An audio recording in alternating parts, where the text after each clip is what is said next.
Welcome back to the English Hour, everyone. I'm your host, Sophia, and today, as always, I'm joined by the thoughtful and curious Jacob. How are you doing today? Jacob, I'm doing really well, Sophia. Excited to dive into another deep conversation with you. What's on the table today? I was thinking, we often hear people talk about goals and motivation, but what about consistency? It feels like a lot of people start something with excitement, but they just can't stick with it. Oh, that's such a good point. I've seen it so many times even in myself. You start a new habit, like going to the gym or learning a language, and then a few weeks in, life gets busy and suddenly it's gone. Right. And then people feel guilty about it, like they failed. But I wonder, why does that happen? Why do we struggle so much to stay consistent? I think it's a mix of things. One is definitely that we try to do too much too fast. Like, someone decides to wake up at 5 a.m., exercise for an hour, eat super healthy, and write a journal on day one. Yes, the all or nothing mindset. It's like people believe that if they don't do everything perfectly, it's not worth doing at all. Exactly. And that perfectionism is dangerous because real change takes time. It's about showing up even when you don't feel like it, not just when it's exciting. Do you think social media makes this worse? Like, people only post the highlights, the perfect routines, the clean desks, the early mornings. It can make others feel like they're constantly behind. Absolutely. Social media shows the peak moments, but not the boring days when you're dragging yourself through a task. So people start comparing their behind the scenes to someone else's highlight reel. That's such a powerful way to put it. Comparing your behind the scenes to someone else's highlight reel. I love that. Thanks. It's something I have to remind myself of constantly. And I think building consistency starts with forgiving yourself. If you miss a day, it's not the end, it's just one day. Yes. I feel like people don't talk enough about self-compassion in this context. Consistency isn't about being perfect, it's about coming back even after failing. You nailed it. It's about getting back on the track. You can fall off 100 times, but if you keep getting back on, you're still making progress. I'm curious, what's one habit you've managed to stay consistent with over the past year? And how did you manage to stick with it?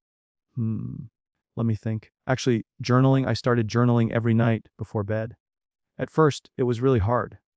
I'd forget or I'd be too tired. But I kept reminding myself that even one sentence counts. That's great. So you gave yourself permission to keep it simple. Exactly. Some days I write a full page. Other days it's just one line like, today was hard but I survived. But showing up every night built that rhythm.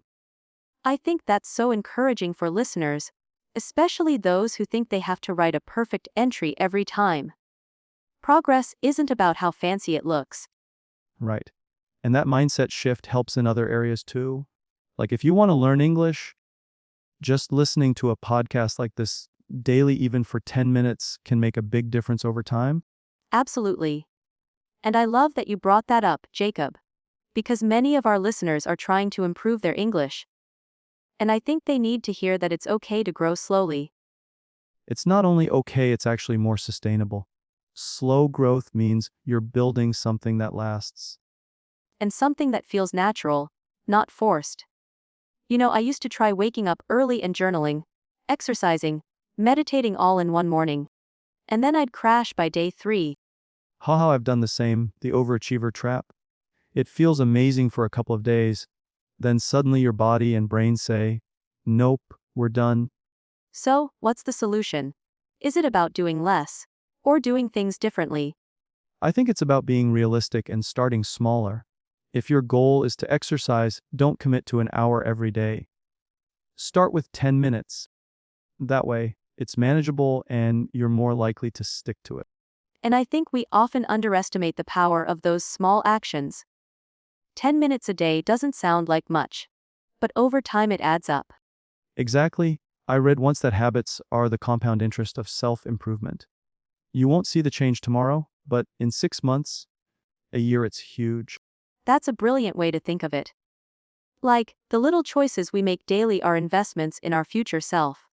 Yes, And the key is just to keep showing up, even if you don't feel like it, even if it's messy, especially then. Wow, this is already so deep and practical. And we've only scratched the surface. I know we could probably talk about this for hours. Oh, we definitely will, Jacob. We definitely will. Let's dive a bit deeper into what you just said. Showing up even when it's messy. That's something most people avoid. Why do you think that is? I think we're trained to associate success with perfection. Like if something doesn't look or feel good, then it's not worth doing. But the truth is, some of the most important work happens when we're tired, unmotivated, and even a little lost. That's such a powerful truth. I think back to the days when I recorded my early podcast episodes. I was unsure, nervous, sometimes rambling. But I kept going. And it's only because of that imperfect start that the English hour even exists. I love that. People often see the polished version now and assume you were confident from day one. But it's not true, right? Not at all. I was full of doubts. I even thought about quitting after episode 3. But consistency pulled me through, not talent or confidence. That's so relatable. I think confidence is often a byproduct of doing the thing over and over, not a prerequisite to start. Yes, confidence grows in the doing. I always say action first, confidence second. That's a quotable line, Sophia. Action first, confidence second. I might steal that one. Go ahead, Jacob. As long as you credit the English hour, we're good. Deal. But, it's funny how we always wait to feel ready before starting something like writing a book, starting a fitness journey, even learning a new language. And that, ready, feeling rarely comes. It's like chasing a mirage. Exactly. So the trick is to start before you feel ready. Start scared. Start unsure. Just start. I wonder if school systems make this worse. Teaching kids that failure is something to avoid. So when they grow up, they're terrified of being seen as inconsistent or imperfect. That's a great point. We're taught that mistakes are bad instead of seeing them as stepping stones. In real life, mistakes are how we grow. And in language learning especially, you can't learn without making mistakes. You have to mispronounce words, use wrong grammar, and keep trying anyway.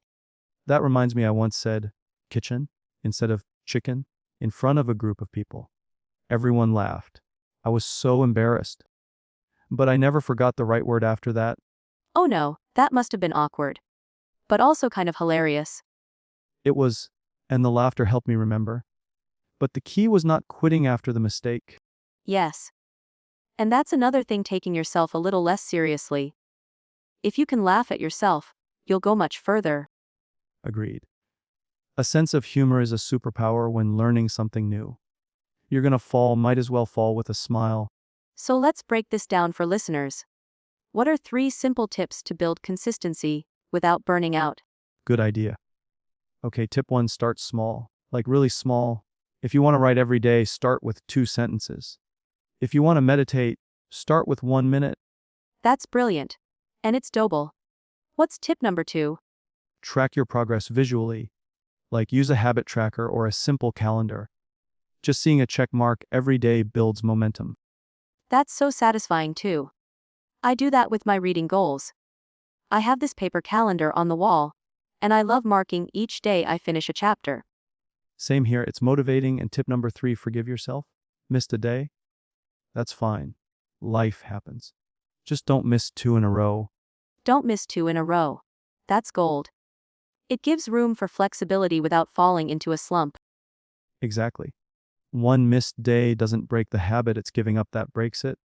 This is all so practical, Jacob.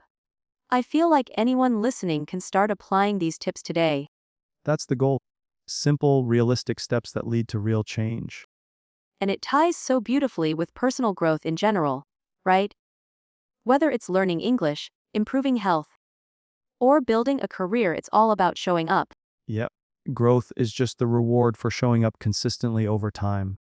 I think we should talk about motivation next.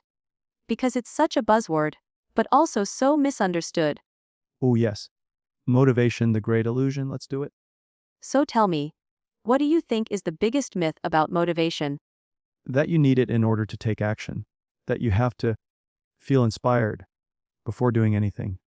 That's completely backward. Right. People say, I don't feel motivated today, and use that as a reason to skip something.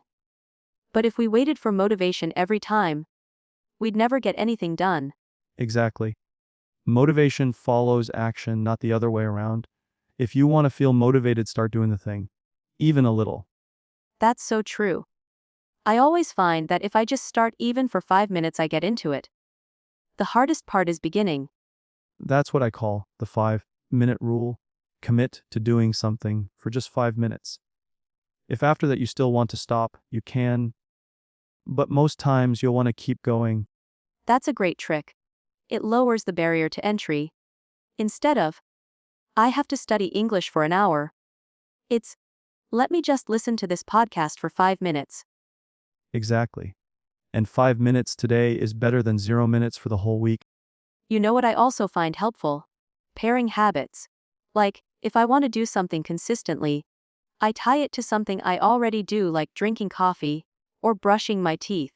Yes, habit stacking. It's brilliant. You attach a new behavior to an existing routine, like listening to English while walking the dog, or journaling right after brushing your teeth. That makes it easier to remember and harder to skip. Because it becomes part of your identity. That's the real key identity. You have to stop saying, I want to be consistent, and start saying, I'm the kind of person who shows up. Yes, yes, yes, that mindset shift changes everything. It's no longer about willpower. It's about becoming who you want to be. And that identity builds through repetition. You're proving it to yourself every time you do it. This is so inspiring, Jacob. I feel like I want to get up right now and build a new habit.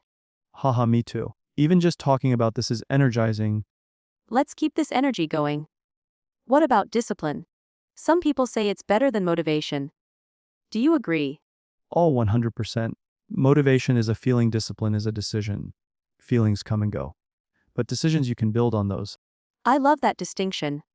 So discipline is like your internal system. It keeps you moving even when the feelings fade. Exactly. It's like brushing your teeth. You don't need motivation to do it, you just do it. Because it's a part of your life. That's such a good example. We don't say, I didn't brush my teeth because I wasn't motivated. Haha, exactly. So why treat studying or creating or exercising any differently? Boom. That's a mic drop right there. Should I actually drop the mic? Not yet. We've got a lot more to say. All right. No mic drop yet. So let's dive into the real life struggles people face with discipline, because it's easy to talk about it, but harder to live it every day. Absolutely. I think one of the biggest struggles is distractions, especially with phones and social media. People sit down to study or work, and boom, they're scrolling without even realizing it. Oh yeah. Phones are like black holes for productivity. You glance at a notification, and suddenly it's 30 minutes later, and you're deep into a cat video spiral. Guilty as charged. It's happened to me so many times. What's your approach to overcoming distractions? One thing that's helped me a lot is creating friction, like making distractions harder to access. I delete social media apps from my phone when I need to focus. That's a great idea. Kind of like making the bad habits less convenient, and the good ones easier. Exactly. I also use the do not disturb mode religiously, and sometimes I even put my phone in another room. That physical separation can make such a difference. Out of sight, out of mind. And then there's the opposite, removing friction from good habits, like leaving a book on your pillow so you read before bed, or having your journal open on your desk. I love that. It's like designing your environment for success. You're not relying on willpower, you're letting your surroundings support you. Yes, and honestly, willpower is overrated. It's a limited resource. You need systems in place to win the day. That's a major mindset shift. People think successful folks are superhuman. But really, they've just built systems that work for them. Totally. It's not about being stronger. It's about being smarter with your routines. Speaking of routines, how important is having a morning routine to you? Oh, I'm a huge fan. Not because it's trendy, but because it sets the tone for the whole day. Even something as simple as making my bed gives me a small win early on. Yes, I always feel more in control when I start the day with a few intentional actions, like stretching, drinking water, or even 5 minutes of silence. It doesn't have to be elaborate either. People think a perfect morning routine means 2 hours of yoga, journaling, and green juice. But even a 10-minute routine can change your mindset That's such an important message. Small and consistent beats big and inconsistent, every time. every time. And here's something else: how you start your day often determines how you respond to challenges later. It's like building emotional armor. That's a great metaphor. I love that emotional armor. So when life throws something unexpected at you, you're more centered and resilient. Exactly. You've already honored yourself with time and intention. That gives you the strength to face what comes next. So, what does your personal morning routine look like? If you don't mind sharing. Not at all. It's pretty simple: wake up, stretch for 2 minutes, drink a glass of water, write 3 things I'm grateful for. Then I sit in silence for about 5 minutes. No phone until after that. That sounds so grounding. Especially the no phone part, I think that's where many people slip. Yep, checking messages or social media first thing can hijack your mindset. You're starting the day reacting instead of leading. Wow, reacting instead of leading. That's deep. I think a lot of people wake up and immediately go into stress mode just by looking at their inbox. Exactly. That's why I call it protecting your mental space. You deserve to start your day with peace, not pressure. I love that idea. So let's shift into something our listeners often ask: what do you do on the days when you really don't feel like doing anything? Great question. Because those days happen to everyone, even the most disciplined people. For me, the first thing is acceptance. I don't beat myself up. That's important. Self-compassion is huge. Some people think they need to be harsh with themselves to stay consistent, but that can backfire. It really can. If I'm having a low energy day, I try to scale down, not shut down. Maybe instead of an hour of work, I do 15 minutes. Instead of a workout, I stretch. So you're still keeping the habit alive, just in a gentler way. Exactly. It's like sending a signal to my brain: I still show up, even if it's not perfect. That's how consistency is built. That's brilliant. You're reinforcing the identity without forcing it. And that's sustainable. Yes, and sustainability is everything. It's not about being a hero for one week. It's about staying in the game for years. That's such a beautiful perspective. Okay, here's a fun question for you. If you could give your younger self one piece of advice about building habits, what would it be? Mhm. I think I'd say forget about motivation. Build your environment, set tiny goals, and keep showing up even if no one sees you. Oh wow, that gave me chills. Because so many people quit when no one is watching. But that's when the real magic happens. Totally. Those private victories shape who you become. The morning you get up early when no one's holding you accountable, that's character. Yes, that's where your self-trust is built. And eventually, that shows in your confidence and success. Exactly. It all starts quietly in the background when nobody's clapping. And that's a perfect reminder for all our listeners. If you're doing the work in silence right now, keep going. It's building more than you can see. Amen to that. Your future self is already thanking you. Let's dive into goal setting then, because that's where everything begins for most people. But honestly, Jacob, why do you think so many people struggle with setting goals that actually work? Great question. I think the biggest issue is people set vague goals like, I want to get fit, or want to be successful. But what does that actually mean? If your brain doesn't know what the finish line looks like, it can't take action. That makes so much sense. It's like trying to hit a target with a blindfold on. You need clarity. Exactly. Goals need to be specific, measurable, and time bound. The classic SMART goal formula still works, even though it sounds corporate. Could you give an example?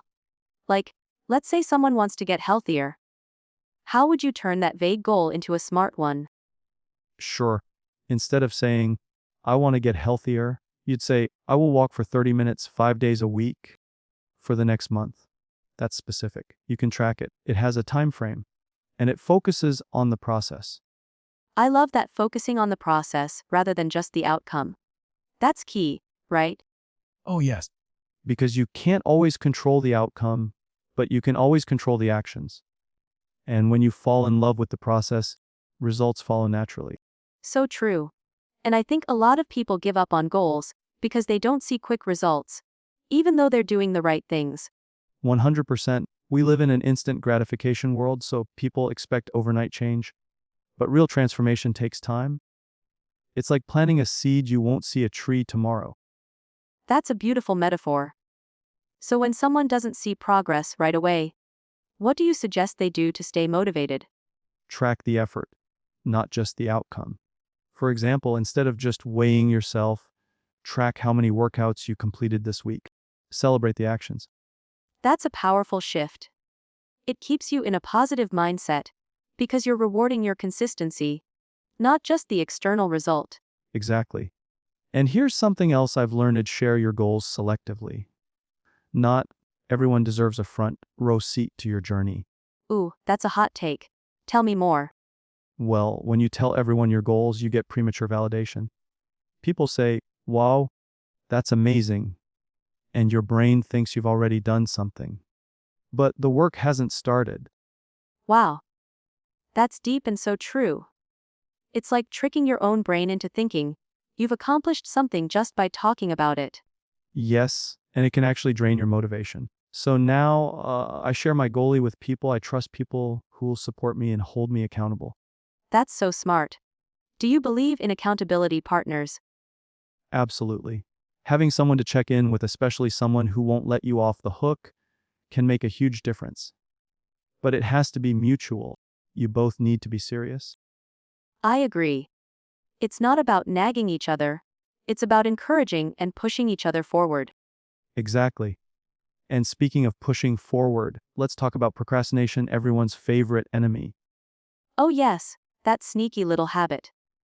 Why do you think we procrastinate even on things we want to do? Because we associate those tasks with discomfort. Even if the outcome is exciting, the process can feel hard or boring or scary. So true. Even when I'm excited about a new project, the first step feels like a mountain sometimes. That's totally normal. One trick I use is the 2-minute rule. If something takes less than 2 minutes, just do it now. And for bigger tasks, commit to just starting for 2 minutes. I love that. It lowers the entry barrier and removes the drama around starting. Exactly. Because once you start, momentum kicks in. Action leads to more action. That's a golden tip. I've noticed that too. Once I start writing or editing, even if it's just for a minute, I often end up continuing for hours. That's the magic of momentum. We're not lazy, we're just avoiding the start. Yes, and sometimes perfectionism plays a role too, right? Huge role. People think if they can't do it perfectly, they shouldn't do it at all. But perfection is the enemy of progress. Can we just pause and let that sink in? Perfection is the enemy of progress. That needs to be on a billboard. Or a tattoo? Because seriously, perfectionism has stopped more dreams than failure ever has. So how do you fight perfectionism? I focus on the version 1. I remind myself that everything great started out rough. I tell myself, let it be messy, let it exist. Because once something exists, you can improve it. That's so freeing. Just giving yourself permission to create badly at first. Yes, that's how real growth happens. Nobody writes a bestseller on the first try. Nobody builds a perfect business or body in one day. It's all iteration. That's such a healthy way to look at it. I think our listeners will feel so encouraged hearing that. I hope so. Because the moment you let go of needing things to be perfect, you actually start making progress. It's like the door finally opens. You're no longer frozen by fear, you're moving. Exactly. And that's what success is: consistent movement, even if it's small and messy. I could talk about this all day. This conversation is giving me so much clarity too. Same here, talking about these things helps reinforce the mindset, even for me. And I think that's something people need to hear. Even those who teach mindset need to revisit it constantly. Oh, definitely. Growth is never finished. You don't graduate from discipline or motivation. You practice it daily. That's such a beautiful reminder. Let's keep going. Jacob, this has been so enlightening. You mentioned something earlier that I want to come back to. Self-image. How much does our self-image affect the goals we set and the actions we take? Oh, massively. In fact, I'd say your self-image sets the ceiling for your entire life. If you see yourself as someone who always fails or gives up, then even when you try to succeed, your subconscious will sabotage you to stay consistent with that identity. Wow, that's deep. So we're kind of living out the story we tell ourselves. Exactly. Your identity is like the script, and your life plays it out. If you want different results, you've got to edit that script. Upgrade the way you see yourself. That's powerful. So, how can someone start shifting their self-image? Start with small, repeated wins. Confidence and identity are built through action. Every time you follow through, your brain records it. I'm the kind of person who keeps promises to myself. I love that. You don't have to wait to feel confident. You just have to act in alignment with the person you want to be. That's it. Action precedes identity. People wait to feel ready.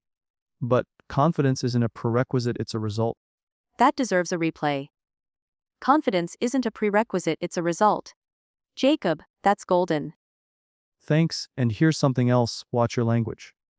The way you talk about yourself, even as a joke, matters. Saying, "I'm so lazy," or "I always mess up," even playfully programs your mind, That's such an overlooked detail. We think it's harmless, but our subconscious doesn't know we're joking. right?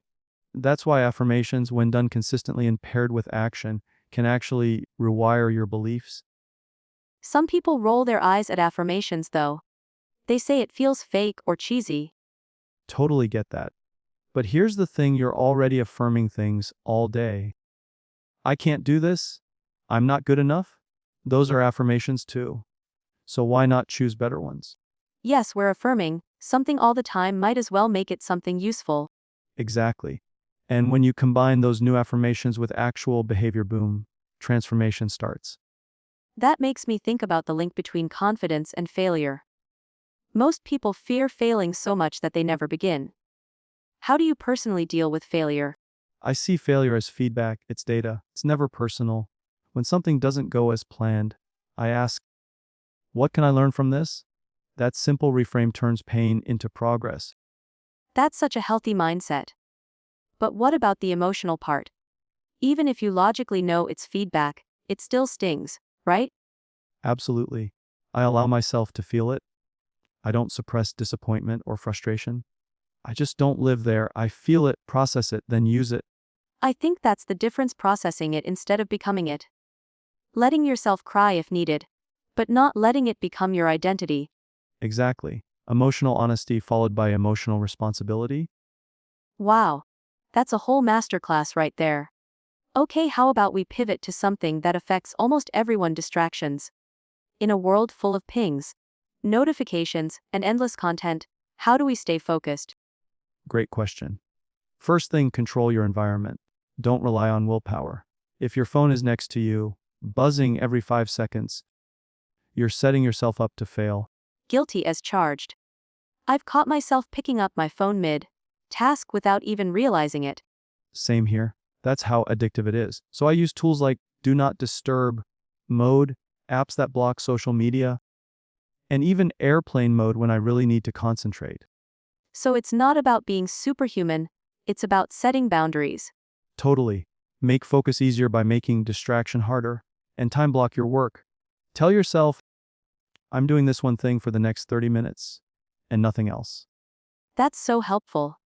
I've tried that, and noticed I get more done in 30 focused minutes than in 3 hours of multitasking.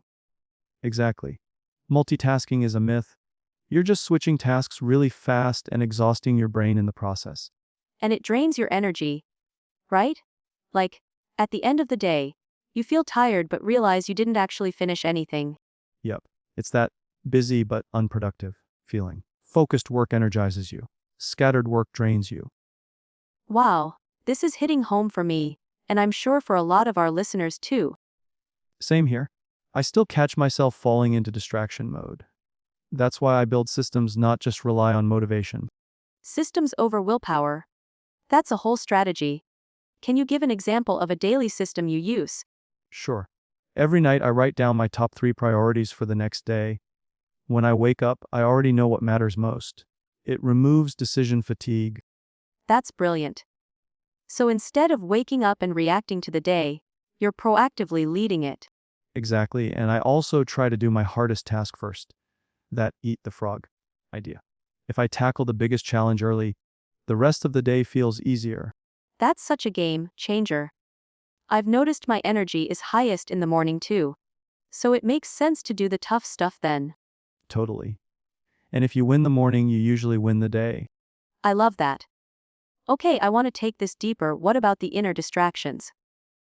Self-doubt, overthinking, negative self-talk. Ah, yes, the internal noise. Sometimes that's louder than the phone notifications. For me, it starts with awareness. You can't fight a thought you haven't noticed. So step one is just catching it. Exactly. Once I hear myself thinking something like, "You're not good enough," I pause. I don't argue or panic. I just say, "Interesting. Where did that come from?" I get curious instead of critical. That's such a compassionate approach. Almost like becoming your own therapist in the moment. That's a great way to put it. And then I replace the thought with something more helpful, not fake, but empowering. Like, I may not know everything yet, but I'm learning fast. That's so much better than lying to yourself with the top positivity. It's honest and constructive. Exactly. We don't need fake confidence, we need grounded belief. I feel like this episode is slowly turning into a personal development manual. I love it. I'm all in. These conversations are how we grow. And they remind us we're not alone. Everyone's working through similar struggles. That's true. Behind the filters and the polished posts, we're all navigating the same human journey. Absolutely. And when we normalize the process, not just the highlight reel, we create space for real growth. Yes. Let's keep this conversation going. I want to touch on how we can protect our energy emotionally and mentally, especially in relationships, friendships, and social media. You in? Oh, I'm so in. Let's dive into that next. All right, Jacob. Let's talk about something that's been on my mind a lot lately: protecting our emotional energy. With everything going on in the world, plus the constant updates from everyone's lives on social media, it's easy to feel drained. How do you protect your emotional space? Such an important topic. I think of emotional energy like a battery. Every interaction either charges you or drains you. So I've become really intentional about who and what I allow into my space. I love that metaphor. So, what's one of the first boundaries you set when you realized your emotional battery was running low? Honestly, I had to start saying no more often. It was uncomfortable at first, but I realized that saying yes to everything meant saying no to my own peace. Now I ask, does this align with my priorities? If not, I respectfully decline. That's so powerful. And it takes courage, right? Especially if you're a people pleaser or used to keeping everyone happy. Absolutely. But here's the thing, if you're always available to everyone else, you end up being unavailable to yourself. That hits hard. I think a lot of us, especially empaths, feel guilty when we set boundaries. How do you deal with that guilt? I remind myself that boundaries aren't walls, they're doors. They don't shut people out, they create healthier ways to connect. And if someone makes you feel bad for having boundaries, they probably benefited from you not having any. That's such a truth bomb. Let's talk about social media too. Because sometimes, just scrolling can leave us feeling less than overwhelmed or emotionally exhausted. Yeah, social media can be amazing or toxic depending on how you use it. I started unfollowing accounts that made me feel anxious, envious, or drained. Not because they're bad people, but because I need to protect my mindset. That's a brave move. It's easy to feel like we have to stay in the loop, but at what cost? Exactly. I also take regular digital detoxes. Even a few hours offline can reset your brain. I'll go for a walk, journal, or just sit in silence. Reconnect with myself instead of the noise. That silence part is underrated. It's like we're scared to be alone with our thoughts, so we fill every gap with noise. Totally. But those quiet moments are when the real insights show up. Your intuition can't speak over constant chaos. So good. Let's shift this into relationships for a second, because emotional energy is also affected by the people we spend time with. How do you handle relationships that feel one-sided or draining? Great question. First, I observe if I consistently feel anxious, small, or undervalued around someone, I take a step back. It's not about cutting people off harshly, it's about creating space to evaluate the impact of that relationship. That's such a healthy approach. So you don't ghost or explode, you just slowly adjust the distance. Exactly. I shift the access level. Not everyone deserves front row seats in your life. Some people belong in the balcony. That's a beautiful way to put it. And I think it gives us permission to reassess relationships without guilt. Absolutely. Relationships should be reciprocal. That doesn't mean 50-50 all the time, but it should feel balanced overall. If you're always giving and never receiving, something's off. And what about people who constantly complain or bring negative energy into the room? I try to lead with empathy, but also with clarity. Sometimes I'll gently redirect the conversation. If it continues, I'll limit how often I engage. Protecting your peace is more important than entertaining their patterns. That's such a boundary masterclass right there. So many of us feel like we have to fix everyone or be their emotional sponge. Right? But you can support someone without absorbing their pain. You're not a dumping ground, you're a human being with needs too. Yes, that reminds me of the saying, you can't pour from an empty cup. You've got to fill yours first. Exactly. And sometimes filling your cup means solitude, saying no, or even disappointing someone who expected unlimited access to you. Oof, that's real. Okay, what would you say to someone who feels like setting boundaries is selfish? I'd say boundaries aren't selfish, they're self-respect. You teach people how to treat you by what you tolerate. And if you don't respect your own time and energy, why should they? Preach. This needs to be required listening in every high school. Haha, agreed. Imagine how emotionally healthy we'd all be if we learned this stuff early. Okay, Jacob, let's go deeper again. I want to talk about inner peace. We've covered boundaries and protecting energy, but how do you create peace within yourself, especially during chaos? Inner peace starts with acceptance. Accepting what you can't control. Accepting who you are, where you are. Not in a settling way, but in a way that stops the resistance. That's huge. I think we waste so much energy resisting reality, wishing things were different. Exactly. And that resistance creates suffering. Peace doesn't mean everything is perfect, it means you're okay even when things aren't. That's beautifully said. What practices help you get to that place? Meditation helps. So does journaling. I also speak kindly to myself. When I feel anxious, I don't shame it. I say, you're safe, we're okay. One breath at a time. That's such a nurturing mindset. Like re-parenting yourself in real time. Totally.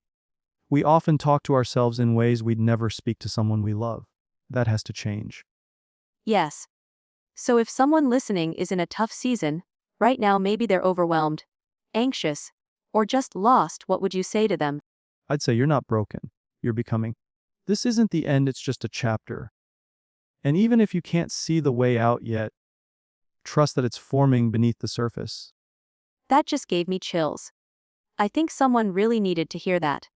I hope so. Because no matter how dark it feels, light always returns. Just stay in the process. Keep going. Jacob, this entire conversation has been filled with so much wisdom and compassion. I'm learning right alongside our listeners. Same here. These talks feed the soul. So true. Let's keep going. Up next, I want to dive into a topic we haven't touched much yet: comparison. It's a silent killer of confidence. Ready to explore it? 100%. Let's unpack that next. Alright, Jacob, let's get into it. Comparison. It sneaks up on us in the quiet moments, especially when we're scrolling through perfectly curated lives on social media. Why do you think comparison hits us so hard? Because we're human, we're wired to observe others and assess where we stand. The problem is, we're comparing our behind the scenes with someone else's highlight reel. It's not even a fair fight. That's such a great way to put it. We see someone's best day and stack it against our worst. Exactly. And we forget context. Maybe they've been working on that overnight success for 10 years. Or maybe what they're showing isn't even real, it's filtered, edited, staged. Yes, and even if it is real, it doesn't mean we're failing. Their win doesn't mean our loss. Right? Life's not a zero-sum game. There's room for all of us to grow, succeed, shine. But comparison convinces us otherwise. It turns life into a competition instead of a collaboration.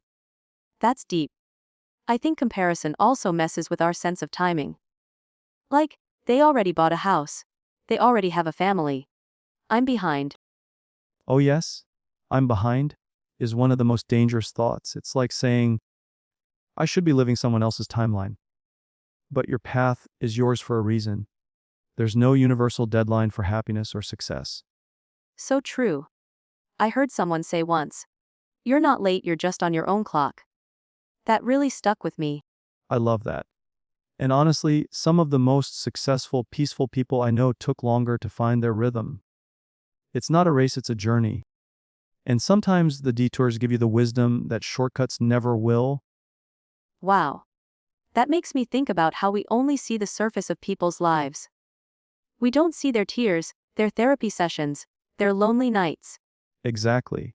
We're comparing the visible without knowing the invisible. Someone's smile could be hiding heartbreak. Someone's milestone might have cost them more than we can imagine. That's a reminder to lead with compassion towards others and ourselves. Yes, because when you shift from comparison to compassion, everything changes. You stop feeling threatened by someone's glow and start seeing it as proof of what's possible.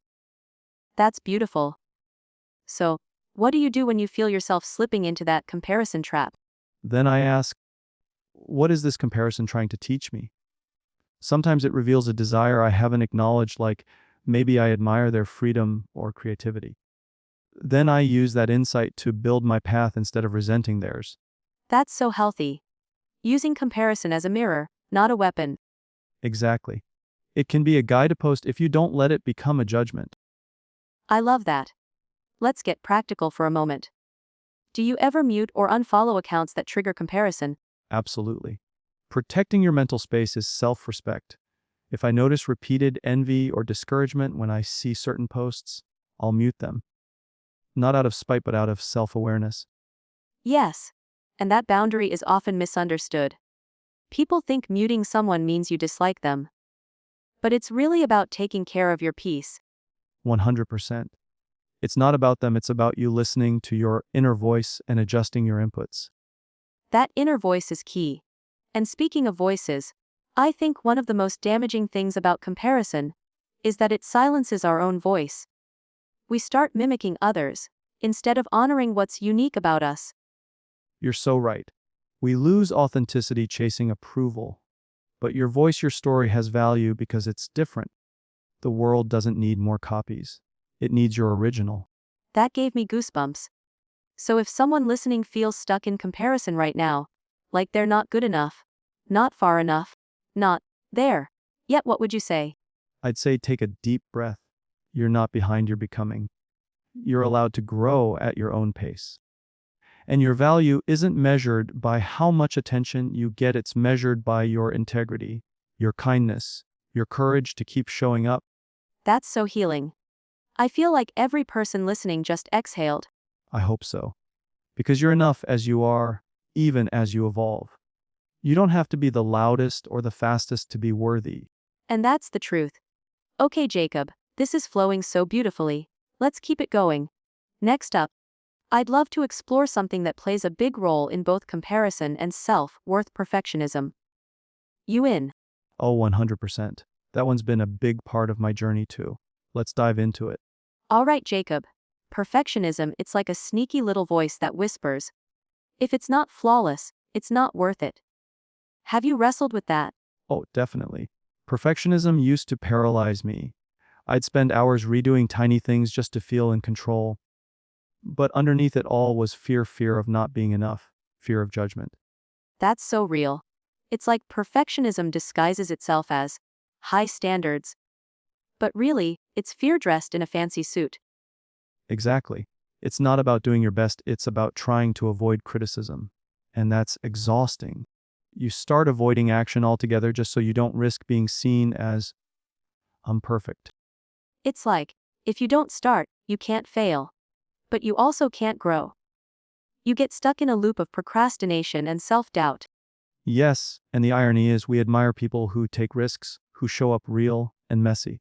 But we pressure ourselves to be spotless and polished. That's so true. I love following creators who show the behind the scene stuff, the bloopers, the rough drafts, the struggles. It makes them more human. Same here. Perfection might impress, but vulnerability connects. When we drop the mask, we actually invite people in. I love that. So how do you personally deal with perfectionism now? I remind myself done is better than perfect, and progress beats perfection. I've learned that growth only happens when you're willing to be seen in the in between the awkward, the unfinished, the real. Yes, and it's okay to evolve in public. You don't have to wait until you're ready. Sometimes readiness comes after you start. That's such a freeing thought.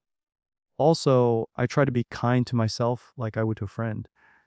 If my friend was trying something new, I wouldn't tell them, you better not mess up. I'd say, I'm proud of you for trying. That self-talk is powerful. When we replace criticism with compassion, everything shifts.